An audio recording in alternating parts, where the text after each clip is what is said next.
নিশ্চুপ প্রান্তরের মাঝে একা রাত কাটাতে গিয়েছিলাম আমি। চারদিকে কেবল বাতাসের শব্দ, অন্ধকার আর অজানা ভয়ের অনুভূতি। হঠাৎ আমার ফোনে ভেসে উঠল একটি অদ্ভুত নোটিফিকেশন। DANGEROUSSIGNALRECEIVED। কোনো নম্বর নেই, কোনো পরিচয় নেই, শুধু রহস্যময়ী সংকেত। সেই মুহূর্ত থেকেই শুরু হয় অদ্ভুত সব ঘটনা। অদৃশ্য পায়ের শব্দ, হঠাৎ জ্বলে ওঠা আলো, আর আমার পেছনে চলতে থাকা অজানা ছায়া। আমি বুঝতে পারছিলাম না, এটা কি প্রযুক্তির ভুল, নাকি কোনো অতৃপ্ত আত্মার ডাক। সেই রাতেই আমি বুঝেছিলাম, সব সংকেত শুধু বার্তা নয়, কিছু সংকেত মৃত্যুরও আগমনী বার্তা। রাত তখন প্রায় 10:30। আকাশে চাঁদ নেই, কেবল মেঘে ঢাকা অন্ধকার। আমি একা দাঁড়িয়ে আছি বিশাল প্রান্তরের মাঝখানে। চারদিকে শুধু বাতাসের শব্দ, দূরে কোথাও শিয়ালের ডাক, আর মাঝে মাঝে ঘাসের ওপর দিয়ে কিছু একটা হেঁটে যাওয়ার শব্দ।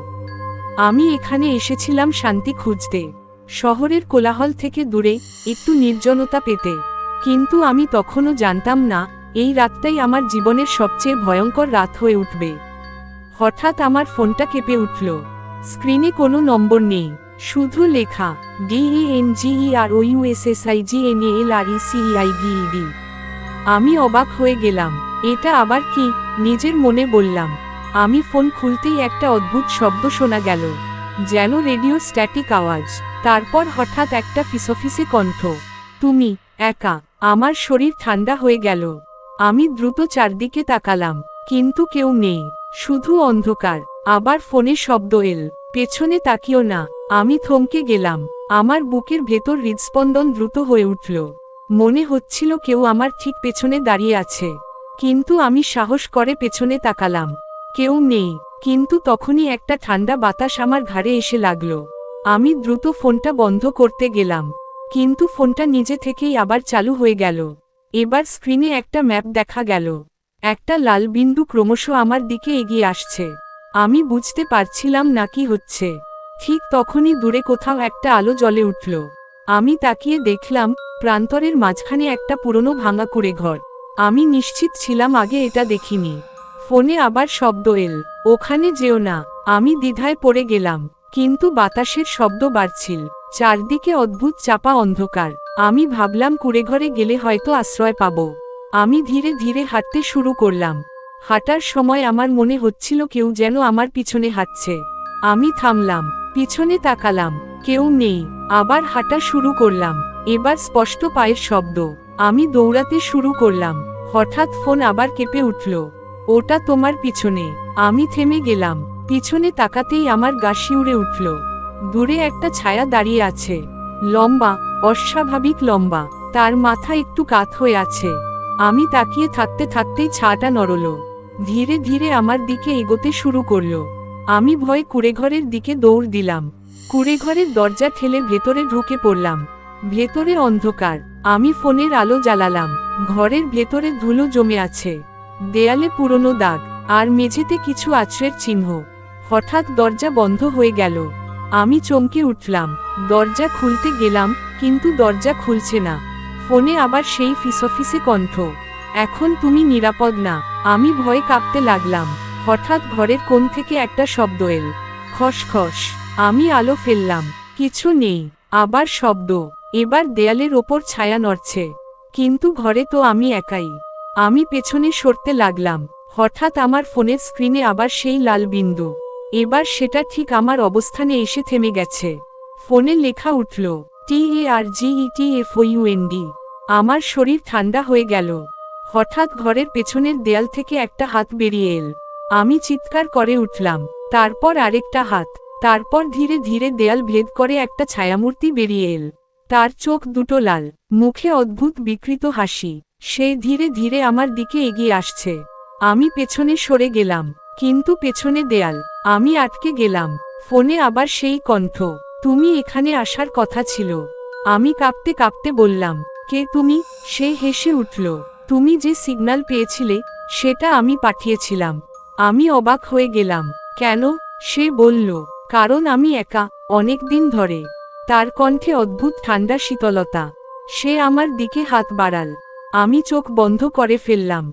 হঠাৎ বাইরে বজ্রপাত, আলো ঝলসে উঠল। আমি চোখ খুললাম, ঘরে কেউ নেই, দরজা খোলা। আমি দৌড়ে বাইরে বেরিয়ে এলাম। প্রান্তর আবার নির্জন, কিন্তু আমার ফোনে একটা নতুন মেসেজ, তুমি আজ বেঁচে গেলে, কিন্তু আবার দেখা হবে। আমি আর পেছনে তাকাইনি, দৌড়ে প্রান্তর ছেড়ে চলে এলাম। পরদিন সকালে আমি ফোন খুলে দেখি, ফোনে কোনো মেসেজ নেই, কিন্তু ফোনের গ্যালারিতে একটা ছবি। আমি অবাক হয়ে ছবি খুললাম। ছবিতে আমি দাঁড়িয়ে আছি প্রান্তরের মাঝখানে, আর আমার পিছনে সেই লম্বা ছায়া। ছবির নিচে লেখা, কিন্তু আমি জানতাম ব্যাপারটা এত সহজ নয়, কারণ সেই ছবিটা আমি নিজের চোখে দেখেছি। আর সেই কণ্ঠস্বর, সেটা আমি এখনো মাঝে মাঝে শুনি। ঘটনার 3 দিন পর, রাত তখন 2টা, হঠাৎ আমার ফোন কেঁপে উঠল। আমি আধো ঘুমে ফোনটা হাতে নিলাম। স্ক্রিনে আবার সেই লেখা, SIGNALCONNECTED। আমার বুকের ভেতর ধক করে উঠল। আমি দ্রুত ফোনটা বন্ধ করতে গেলাম, কিন্তু ফোনটা নিজে থেকেই চালু হয়ে গেল। হঠাৎ ফোনের স্ক্রিনে আবার সেই ম্যাপ দেখা গেল। লাল বিন্দু এবার আমার বাড়ির ভেতরেই ঘুরছে। আমার হাত ঠান্ডা হয়ে গেল। আমি ধীরে ধীরে মাথা তুলে ঘরের দিকে তাকালাম। সব শান্ত, কিন্তু তখনই দরজার বাইরে হালকা পায়ের শব্দ। ঠক ঠক ঠক। আমার শ্বাস আটকে গেল। আমি ধীরে ধীরে দরজার দিকে এগোলাম। হঠাৎ ফোনে আবার সেই ফিসফিসে কণ্ঠ, দরজা খুলবে না। আমি থেমে গেলাম, পায়ের শব্দ থেমে গেল। কিছুক্ষণ নিস্তব্ধতা, তারপর ঠক ঠক ঠক। এবার শব্দটা জোরে। আমি ভয়ে পিছিয়ে এলাম। ফোনে আবার লেখা উঠল, ITFOUNDYOU। আমার বুকের ভেতর যেন বরফ ঢেলে দিল কেউ। হঠাৎ দরজার নিচ দিয়ে একটা ছায়া দেখা গেল। ছায়াটা ধীরে ধীরে নড়ছে। আমি আর সহ্য করতে পারছিলাম না। আমি চিৎকার করে বললাম, কে ওখানে? কোনো উত্তর নেই, কিন্তু হঠাৎ দরজার হাতল নড়তে শুরু করল। আমি আতঙ্কে দরজাটা ঠেলে ধরে রাখলাম। হাতল ঘুরছে, জোরে, আরও জোরে। হঠাৎ সব থেমে গেল, নীরবতা। আমি ধীরে ধীরে দরজা ছাড়লাম। ঠিক তখনই ফোনে আবার শব্দ, ও চলে গেছে, আপাতত। আমি হাঁফ ছেড়ে বাঁচলাম, কিন্তু ঠিক তখনই আমার ফোনে একটা ভিডিও চালু হয়ে গেল। আমি অবাক হয়ে দেখলাম, ভিডিওটা আমার ঘরের। আমি বিছানায় বসে আছি, কিন্তু ভিডিওতে আমার পিছনে একটা ছায়া দাঁড়িয়ে আছে। আমি ধীরে ধীরে পিছনে তাকালাম, কেউ নেই। আবার ভিডিওতে তাকালাম, ছায়াটা এবার আরো কাছে। আমার শরীর ঠান্ডা হয়ে গেল। ভিডিওতে ছায়াটা আমার কানের কাছে মুখ আনলো। তারপর ভিডিও বন্ধ হয়ে গেল। আমি চিৎকার করে উঠলাম। ঠিক তখনই ঘরের বাতি নিভে গেল। অন্ধকার, পুরো অন্ধকার। ফোনের আলোয় শুধু। হঠাৎ বিছানার নিচ থেকে শব্দ,